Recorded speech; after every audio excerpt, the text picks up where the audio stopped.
सभी को राम राम, नमस्कार। मैं हूं पीके अग्रवाल। आप देख रहे हैं टॉप प्लस। साथियों, आज बात करेंगे राम मंदिर की।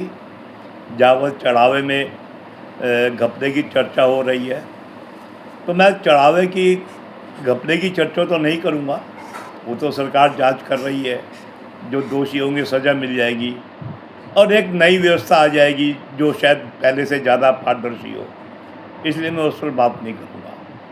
मैं बात करूँगा उस इकोसिस्टम की जिसे राम मंदिर से कोई मतलब नहीं था, जिसे राम में कोई आस्था नहीं थी, जिन्होंने शायद राम मंदिर में कोई सहयोग भी नहीं किया हो, राम मंदिर भी नहीं गए हो, राम मंदिर का मजाक उड़ाते रहे हो, हमारे हिंदू धर्म शास्त्रों का रामचरित मानस हो या किसी का मजाक उड़ाते रहे हो, राम को काल्पनिक कहते रहे हो, वो सारे व्यक्ति, वो सारे से पूरा इकोसिस्टम आज राम मंदिर में घपले की बात उठा रहा है। इन्होंने कभी किसी अपनी सरकारों में कभी किसी घोटाले की बात नहीं उठाई होगी।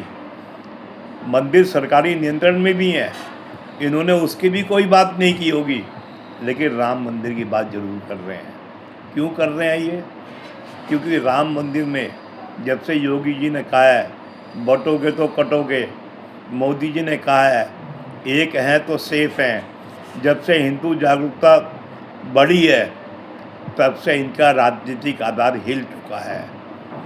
अब ये अपने राजनीतिक आधार को वापस लाने के लिए आपकी आस्था को हिलाना चाहते हैं, वरना ऐसे कैसे हो सकता है।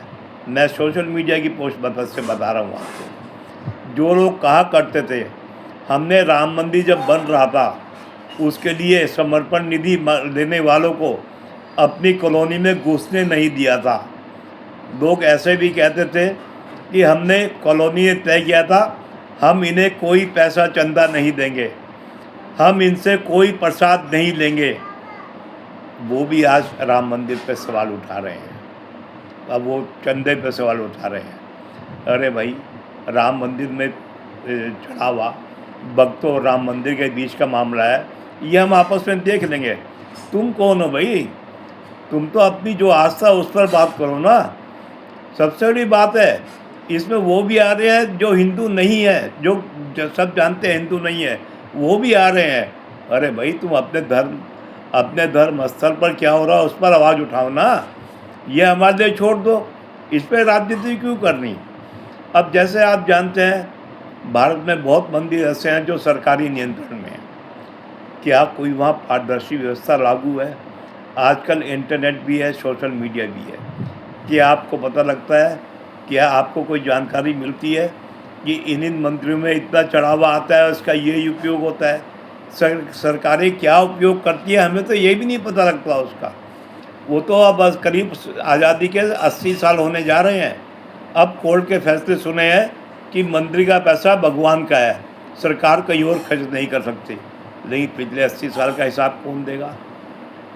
आपको और बताऊं, राम मंदिर का सवाल उठाने वालों से एक बात और कहना चाहेंगे भाई कि जो मंदिर सरकार के नियंत्रण में है, क्या उनमें कोई बेहतर व्यवस्था है कि जो चढ़ावे में हेरा फेरी ना हो सके, जो मंदिर में चढ़ाया जा रहा है उसकी पारदर्शिता की? अगर होती तो ये ज़रूर बोलते राम मंदिर में भी फलाने मंदिर जैसी सरकारी व्यवस्था है वैसी की जाए। ऐसा ये नहीं बोल रहे। ये तो वो लोग हैं जब सत्ता में आते हैं तो बड़े बड़े मंदिरों में जहाँ चढ़ावा ज़्यादा आता है वहाँ भी राजनीतिक नियुक्तियाँ करने से बाज नहीं आते। मैं यहाँ बीजेपी को क्लीन चिट नहीं दे रहा हूँ, लेकिन फिलहाल मैं बात इनकी कर रहा हूँ जो हिंदू द्रोही, हिंदू विद्रोही, हिंदू विरोधी है। क्यों करते हैं भाई ये राजनीतिक नियुक्तियाँ? क्या व्यवस्था सुधारने के लिए करते हैं? क्या पारदर्शिता बढ़ाने के लिए करते हैं? या चढ़ावे में अपना हिस्सा लेने के लिए करते हैं? यह आप सोचें, ये हिंदू आप सोचें ये किस लिए ऐसा करते हैं। अब चलो, राम मंदिर में जांच हो रही है, जो दोषी पाए जाएंगे उन्हें जो भी कार्रवाई होनी होगी हो जाएगी। हो सकता है एक नई व्यवस्था है जो पहले से ज़्यादा पारदर्शी हो, जिसमें शिकायतों की कम संभावना मिले। क्या यही लोग जो आज राम मंदिर में चढ़ावे पर सवाल उठा रहे हैं, क्या ये मांग करेंगे जो मंदिर सरकारी नियंत्रण में है वहाँ पर भी भविष्य में जो राम मंदिर में व्यवस्था हो रही है वही व्यवस्था की जाए।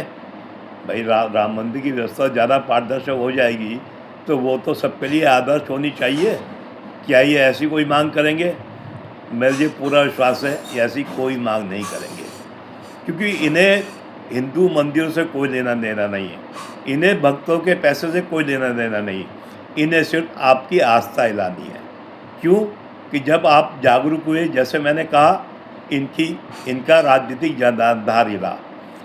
अब आपकी आस्था हिलाने से इन्हें अपना राजनीतिक जनाधार मजबूत करना दिखता है। यानी आपकी आस्था हिली, ये कुर्सी के नज़दीक पहुँचेंगे। इनका उद्देश्य और कुछ नहीं है, इससे ज़्यादा नहीं है।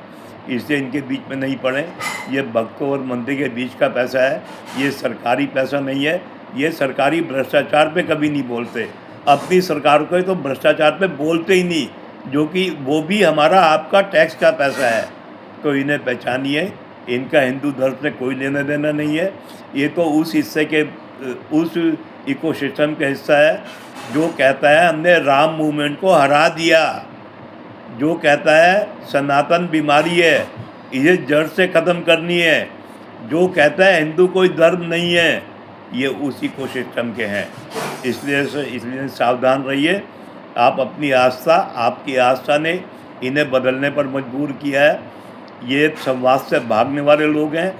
आज इनकी पार्टियां ढह रही हैं, अब इन्हें राम मंदिर भी याद आएगा, सब कुछ याद आएगा। तो इनसे सावधान रहे। ये आपके हितों में नहीं बोल रहे, ये केवल आपकी आस्था हिलाकर अपनी कुर्सी बचाने, राजनीतिक जनाधार बचाने के लिए बोल रहे हैं।